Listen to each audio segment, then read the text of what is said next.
Media playback is unsupported on your device. Media caption: Iraqi federal police advance towards disputed city of Kirkuk. Iraqi government forces have entered central Kirkuk after taking key installations outside the disputed city from Kurdish fighters. Thousands of people fled the city ahead of the Iraqi advance.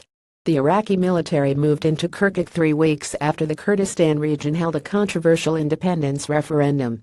They are aiming to retake areas under Kurdish control since Islamic State militants swept through the region. Residents of Kurdish-controlled areas, including Kirkuk, overwhelmingly backed secession from Iraq in a 25 September vote. While Kirkuk is outside Iraqi Kurdistan, Kurdish voters in the city were allowed to take part. Iraq's Prime Minister, Haider al-Abadi, had denounced the vote as unconstitutional. But the Kurdistan Regional Government (KRG) insisted it was legitimate. U.S. officials said they were engaged with all parties in Iraq to de-escalate tension, while President Donald Trump said they were not taking sides. "We don't like the fact that they're clashing," he added. Mr. Abadi said in a statement on Monday that the operation in Kirkuk was necessary to protect the unity of the country, which was in danger of partition because of the referendum.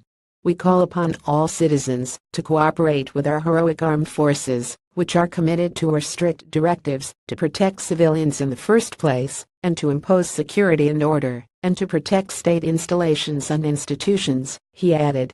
On Monday, the Iraqi military said its units had taken control of the K1 military base, the Baba Gurgur oil and gas field, and a state-owned oil company's offices.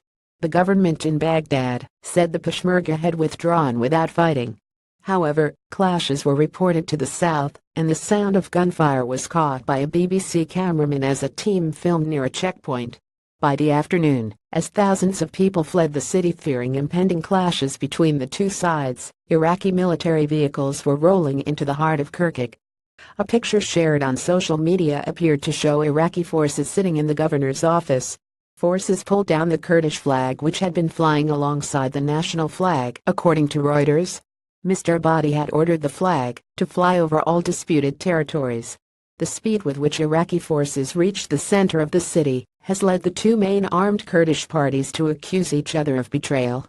Media playback is unsupported on your device. Media caption: Shooting breaks out at a checkpoint in Kirkuk. The Peshmerga General Command, which is led by President Massoud Barzani of the ruling Kurdistan Democratic Party (KDP), accused officials from the Patriotic Union of Kurdistan (PUK) of aiding the plot against the people of Kurdistan.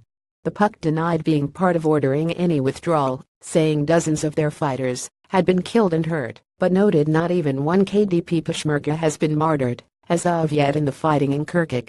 Meanwhile, Turkey, which fears Kurdish independence in Iraq could lead to similar calls from its own Kurdish minority, praised Baghdad, saying it was ready for any form of cooperation with the Iraqi government in order to end the PKK presence in Iraqi territory.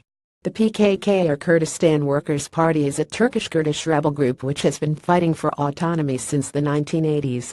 It is considered a terrorist group by Turkey as well as by the EU and US. Why is Kirkuk at the heart of this Kurdish crisis? Kirkuk is an oil-rich province claimed by both the Kurds and the central government.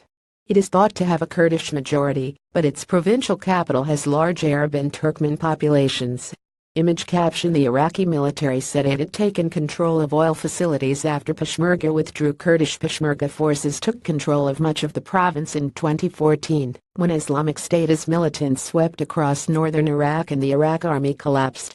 The Iraqi parliament asked Mr. Abadi to deploy troops to Kirkuk and other disputed areas after the referendum result was announced, but he said last week that he would accept them being governed by a joint administration, and that he did not want an armed confrontation.